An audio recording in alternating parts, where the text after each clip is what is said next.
흐름 안에서 이렇게 우리 교회를 생각하게 될 때,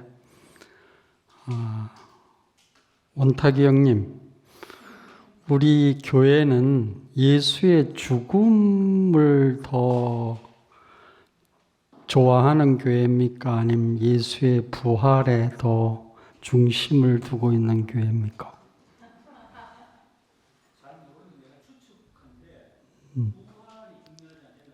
네? 네네.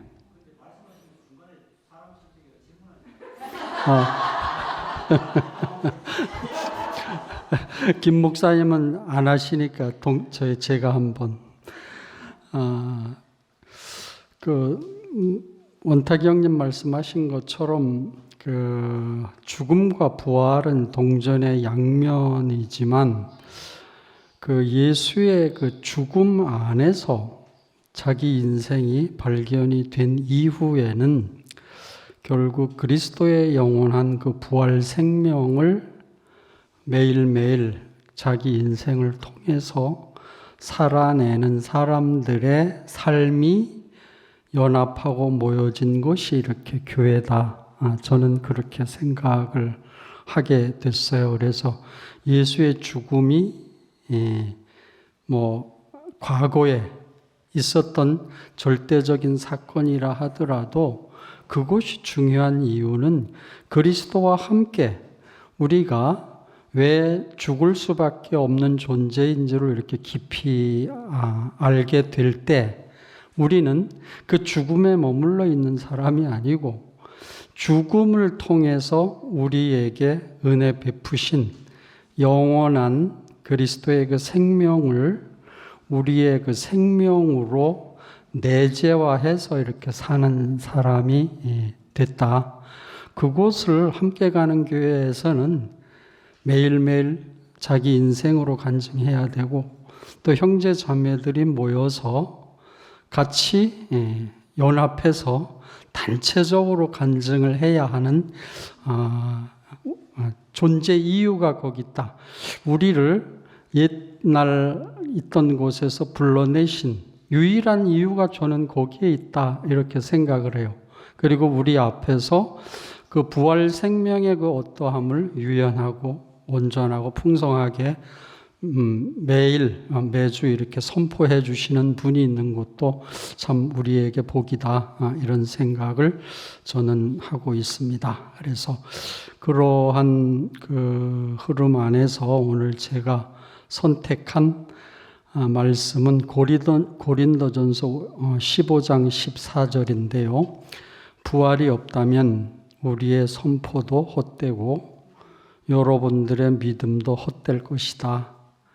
그것을 이제 사도 바울이 정확하게 알고 선포를 했기 때문에 아마 그 이후에 따르는 말도 만일 그리스도 안에서 우리가 바라는 것이 이생뿐이라면 우리는 모든 사람 가운데서 가장 불쌍한 인간들일 것이다. 그래서 우리가 죽음에만 함몰되어 있고 거기에 머물러 있게 되면 그냥 이승에 그냥 현실에 매여서 사는 그런 사람들하고 큰 차이가 없다는 뜻이죠. 그래서 우리는 죽음도 정확하게 얘기를 해야지만 그 죽음의 자리에서 우리에게 주신 영원한 부활 생명을 우리 자신의 그 생명으로 살아내고 또 살고 그리고 함께 그 생명의 그 흐름과 그리고 그 생명의 작용이 어떻게 되는지를 우리 형제 자매들과 함께 우리 교회 안에서 그리고 때에 따라서는 교회를 대표하는 사람으로 어디에 있든지 그 생명을 분배하고 나누는 사람으로 살게 하시기 위해서 수많은 과정을 거쳐왔고 그리고 또 과정을 거쳐서 이 자리까지 우리를 이끌어 오신 이유가 거기 있다. 그리고 이제 그 부활 사건과 이제 관련돼서 제가 그 연결해서 생각을 해봤던 것이 뭐냐면은 성경에 기록된 사건 중에서 하나님의 그 영원하신 경륜과 그리고 인간이 사는 그 시간하고 만났을 때 생겼던 가장 큰 두 사건이 있다면 구약 시대 때는 애굽에서 종살이하던 이스라엘 백성을 모세가 준비가 됐었을 때 단체적으로 그들을 이렇게 해방시키신 하나님의 경륜이 없었다 하게 되면 부활 세계에 대한 이해도 제한적일 수밖에 없지 않겠나. 그 부활 생명이라는 그것 자체가 개인의 수준에서 머무는 게 아니고 부활 생명의 그 실제는 단체적으로 확장이 되고 번성하는 것이 부활 생명의 본성이다. 이것이 구약의 출애굽 사건을 통해서 하나님이 갖고 계신 그 생명의 본성은 이런 거다라는 것을 우리에게 이렇게 확실하게 보여주신 것 같아요. 그리고 부활 사건과 그리고 출애굽 사건의 공통점이 뭐냐면 어떠한 사람이 준비가 됐었을 때, 즉 이스라엘의 그 단체적인 고난이 무르익고 더 이상 자기 스스로들 뭔가를 선택하고 판단하고 결정할 수 있는 모든 능력이 소진됐었을 때 그들을 대표한 그 모세가 준비가 됐었을 때 하나님의 경륜이 실행이 되죠.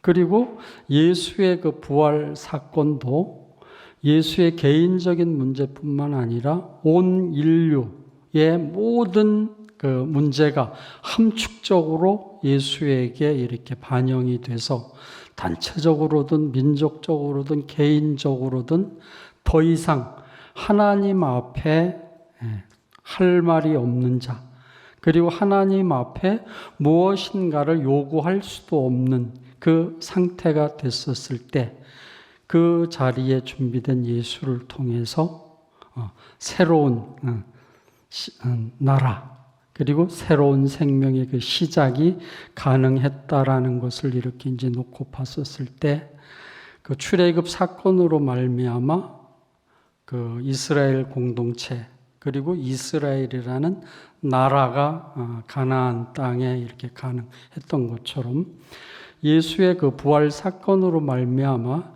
이 땅 위에서 어떻게 하나님의 나라가 가능한지, 이 땅 위에서 어떻게 사람에게 하나님의 영원한 그 생명이 씨 뿌려질 수 있는지, 그것이 이렇게 확실하게 드러나게 된 것이죠.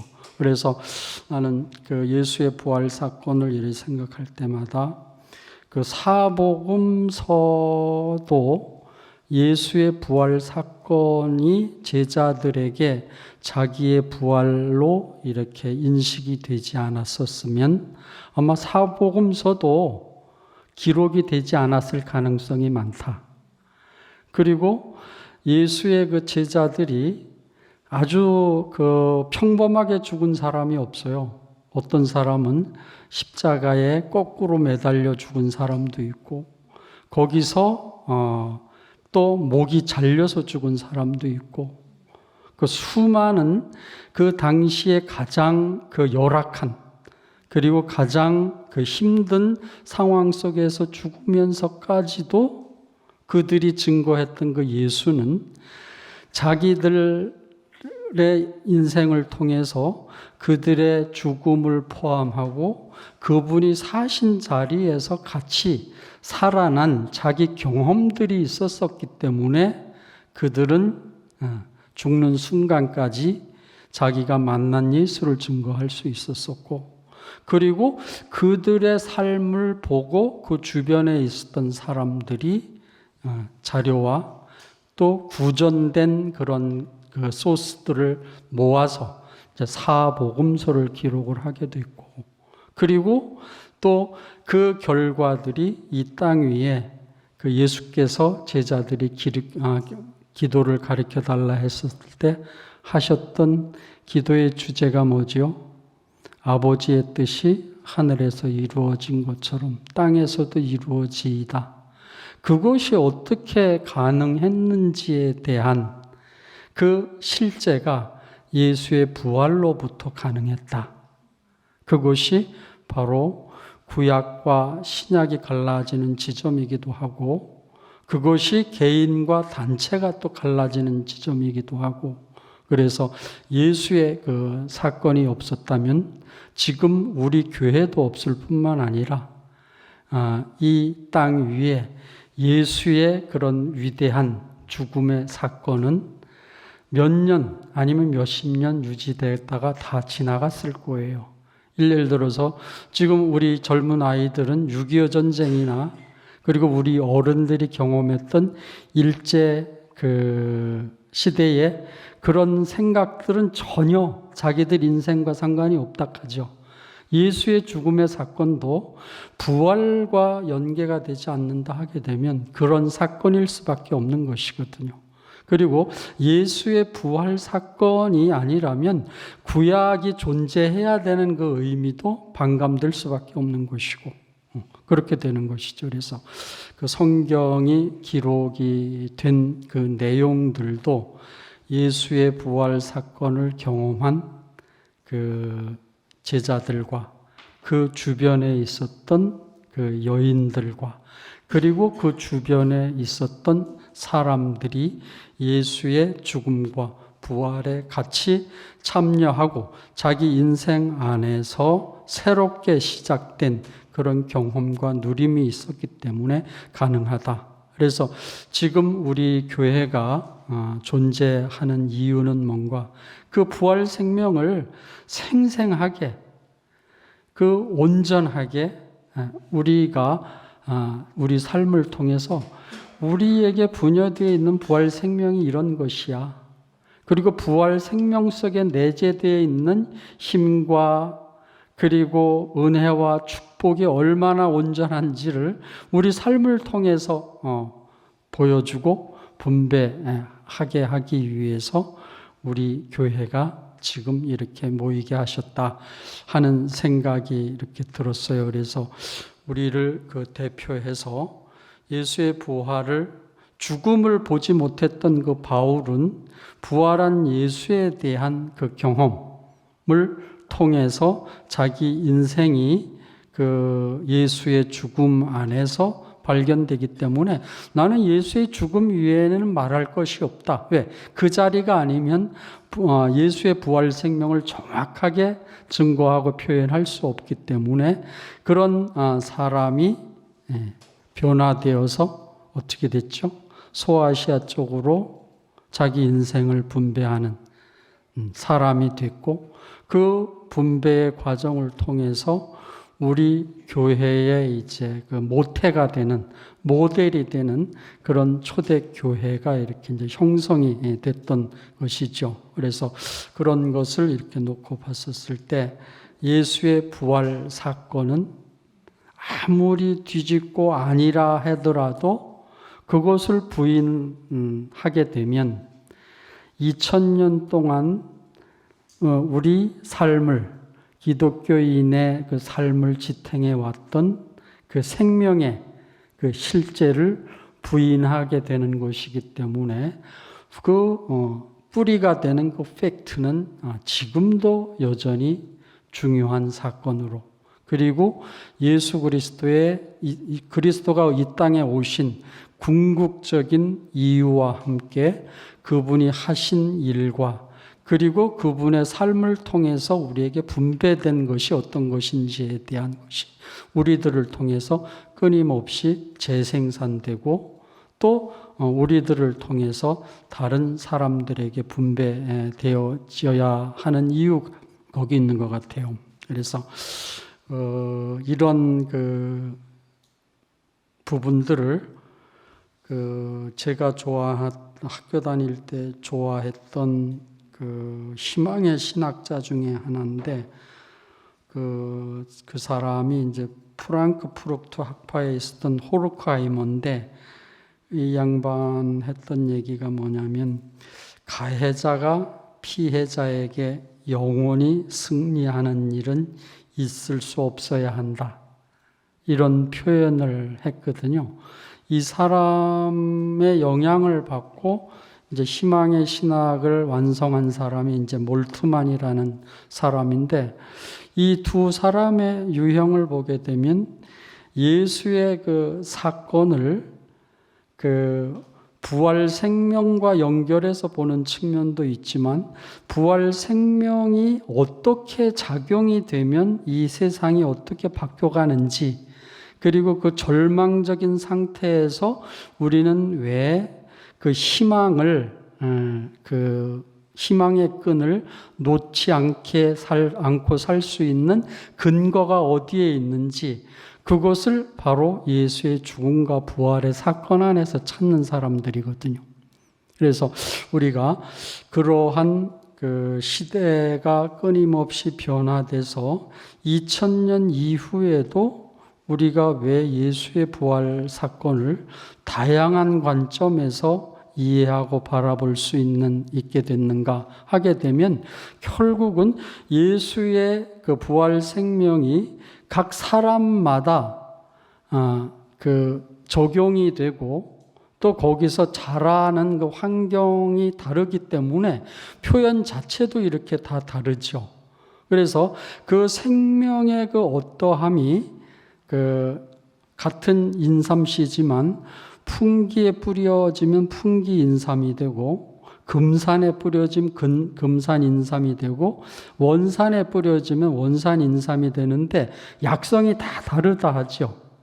그래서 그 유능한 그 한의사들은 그 같은 허증을 치료하는데도 풍기 인삼을 쓰고 금산 인삼을 골라서 쓰고 이렇게 한다 하죠.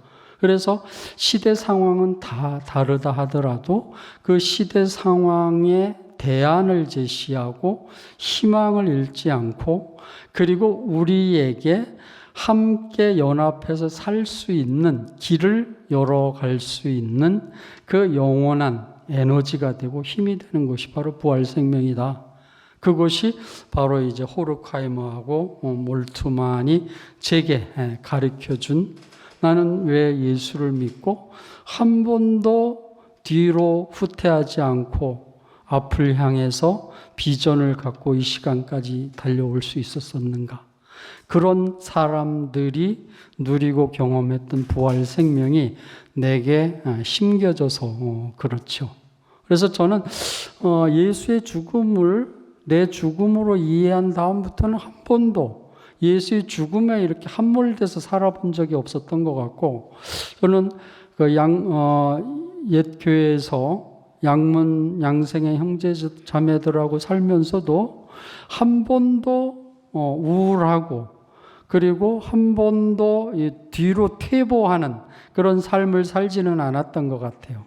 항상 그 생명의 그 넉넉함과 여유로움, 풍성함, 자유로움, 이런 것들을 같이 공유하면서 이렇게 이제 살다 보니까 어떤 생각을 하게 됐는가 하게 되면, 전 지금 생각해도 참 잘했다는 생각이 드는데, 나하고 지낸 우리 형님들의 그 2세 아이들은 내가 정상적으로 회복을 해서 부모에게 돌려드리는 것이 내 몫이다.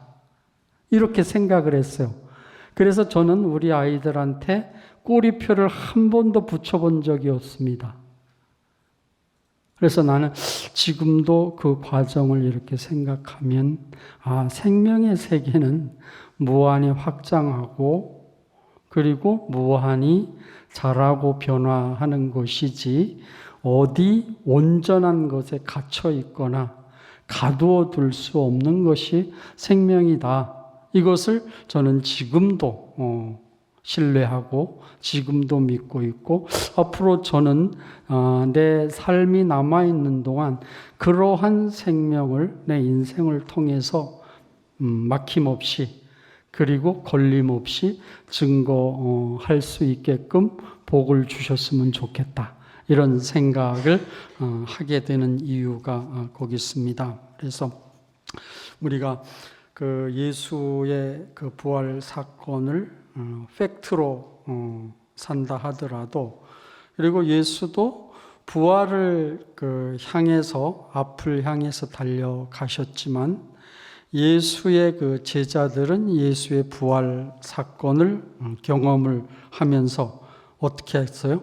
거꾸로 회고하면서 그 의미와 가치를 깊이 인식하는 만큼 예수의 부활 사건, 그리고 예수의 부활 사건을 통해서 분배된 생명이 자기의 생명이라는 것을 깊이 이렇게 인식하게 된 것처럼, 교회 안에서도 우리 앞서서 이런저런 일들이 생기지만 우리는 그 생긴 일들을 회고하고 성찰하고 그리고 깊이 인식함으로 인해 가지고 교회에서 벌어진 일들이 나와 분리가 되는 사건이 아니구나, 이렇게 생각을 하게 되는 것이죠. 그래서 나는 김 목사님하고 한섭이 형제가 일본에 간 사건이, 이건 우리 교회 안에서, 이렇게 작은 교회 안에서는 생길 수 없는 일인데, 우리의 생명이 정상적이고 온전하고 풍성하기 때문에 준비가 됐었을 때 생긴 일이다, 이렇게 생각을 하게 되는 것이죠. 그래서 작지만 이런 사건들을 통해서 나는 내 안에 있는 부활 생명의 실제를 저는 이렇게 누리고 있습니다, 그리고 누려왔습니다 라고 이렇게 이야기할 수 있는 것 같아요. 그리고 이제 예수 부활에 대한 그 신앙의 그 내용을 우리가 아까 잠깐 말씀드렸지만, 그 예수의 그 기도 중에 아버지의 뜻이 하늘에서 이루어진 것처럼 땅에서도 이루어지이다, 그것 자체와 예수의 부활의 그 사건은 어느 면에서는 부활이 아니라면 하늘 아버지의 뜻이 하늘에서 이루어진 것처럼 땅에서 이루어질 수가 없죠. 부활 생명은 그 나라에 들어갈 수 있는 열쇠와 똑같거든요. 그리고 죽음이 부활을 경험하는 열쇠라면 그 열쇠를 사용해서 부활 생명을 경험을 해야 되고, 그리고 부활 생명의 열쇠를 갖고 그 다음에 있는 그 세계가 어떤 세계인지를, 그 열쇠를 사용해야 우리는 그 다음 세계로 들어갈 수 있거든요. 우리가 불교에서 그런 얘기를 하죠. 달을 가리키는 손을 보고 달을 봐야지 왜 손을 보냐. 그 이야기는 죽음을 통해서 드러난 그 가리킴이 손이라면 부활을 봐야지 왜 죽음에 머물러 있냐, 그런 의미하고 비슷하거든요. 그래서 우리 자신들은 부활의 그 열쇠가 어떻게 작동이 돼서 이 땅 위에 하나님의 나라가 가능한지, 그 열쇠를 열고 그 안에 들어가 봐야 아버지의 뜻이 하늘에서 이루어진 것처럼 땅에서 이루어진다, 그것을 우리가 경험할 수 있는 것 같아요. 난 그런 의미에서 교회 생활이 난 그래서 너무 소중하고 중요하다. 교회 생활이 아니면 부활 생명의 그 열쇠가 작동이 돼서 그 다음에 어떤 생활이 가능한지 모르기 때문에 그렇거든요. 그래서 저는 부활 생명을 우리에게 주신 이유는 부활 생명 속에 그 부활 생명을 살아서 그 결과로 드러난 교회가 왜 우리의 교회인지, 그리고 그 부활 생명이 내 인생을 지배하고 다스린 결과가 왜 말씀이 육신이 된 그 예수를 닮아가는 인생인지, 그리고 그 부활 생명이 나를 지배한 결과 나는 어디에 가서도 예수를 대표하는 사람으로 살 수밖에 없는 사람이 됐는지, 그리고 어디에 가서도 나는 함께 가는 교회의 대표자로 설 수밖에 없는지, 그것이 분리가 되는 것이 아니죠. 개인적으로든 단체적으로든.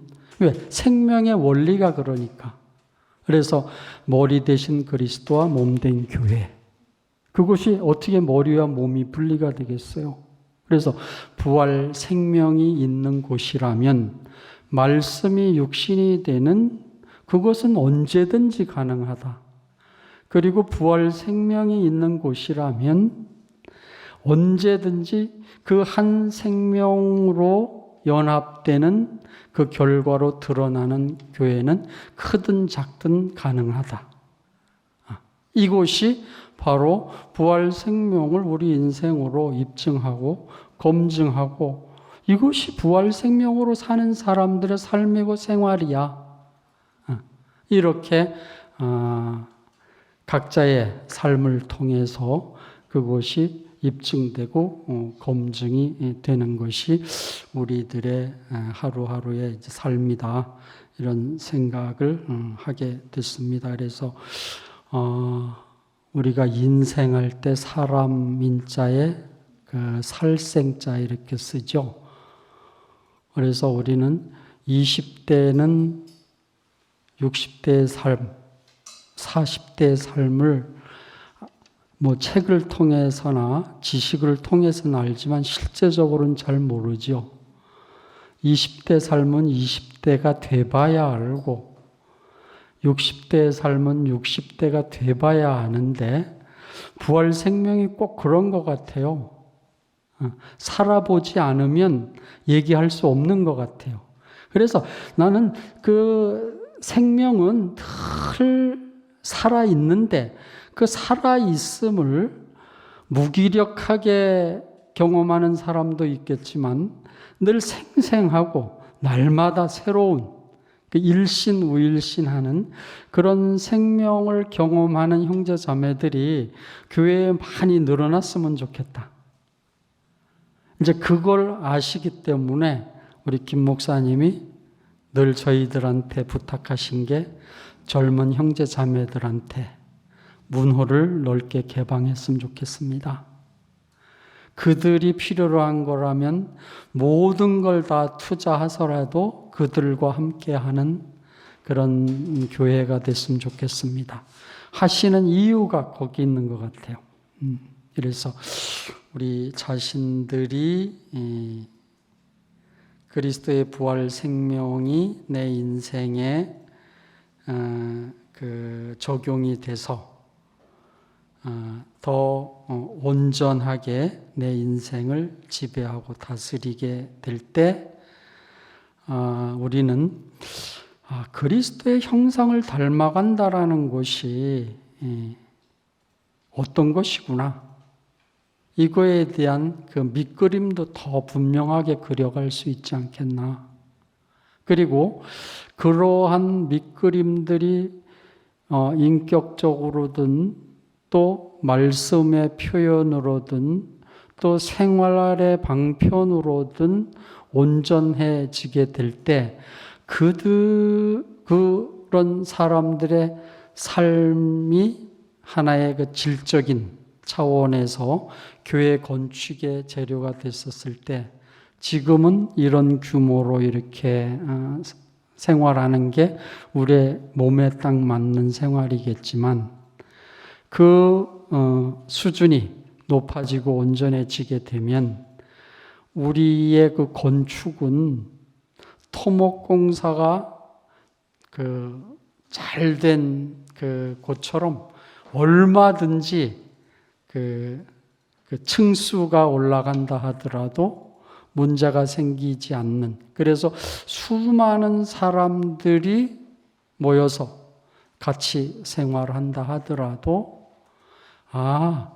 하나님 있는 사람들의 아름다운 삶, 서로 같이 살지만 벽이 없고 또 갈라치기가 없고 그리고 서로 높낮이가 없는, 그리고 있는 자와 없는 자, 그리고 배운 자와 못 배운 자, 그리고 큰 자와 작은 자, 이런 차이가 현실적으로 존재하더라도 그것을 덮어서 갈 수 있는 참다운 공동체, 참다운 교회, 그것이 가능해질 거다 하는, 저는 이상을 그 죽음에 있을 때는 몰랐는데 그 주신 그 부활 생명 안에서 보니까 당연히 그렇게 성장하는 거 맞지. 콩 심은 데 콩 나고 팥 심은 데 팥 나는 것처럼 그렇게 수확이 되는 게 당연하다. 예수 생명 심어진 것에 예수 수확되는 게 너무 당연하지 않나. 이것이 제가 부활 생명을 통해서 제가 사는 내 방식이 된 것 같아요. 그래서 저는 어디가 있더라도 그 죽음을 통해서 드러난 예수의 부활 생명이 이런 겁니다. 그리고 그것이 내 인생의 밭에 뿌려져서 이렇게 내 인생을 변화시키고 또 이렇게 그 꽃이 피고 열매 맺어 가고 있는 중입니다. 이렇게 얘기하게 될 것 같아요. 그래서 제가 그 전에 택시를 타고 어디를 가다가 택시 기사님하고 얘기를 한 적이 있어요. 기사님한테 이 택시는 기사님이 있어야 움직이죠. 그랬더니 그렇대. 그러면 기사님은 누가 기사님을 운전하세요? 이렇게 물었어요. 그랬더니 대답을 못 하시더라고. 그래서 제가 이제 갈라디아서 2장 20절을 그때 이제 이야기를 했었는데, 갈라디아서 2장 20절을 보면 내가 그리스도와 함께 못 박혔나니 그런즉 이제는 내가 사는 것이 아니고 오직 내 안에 그리스도가 사신다.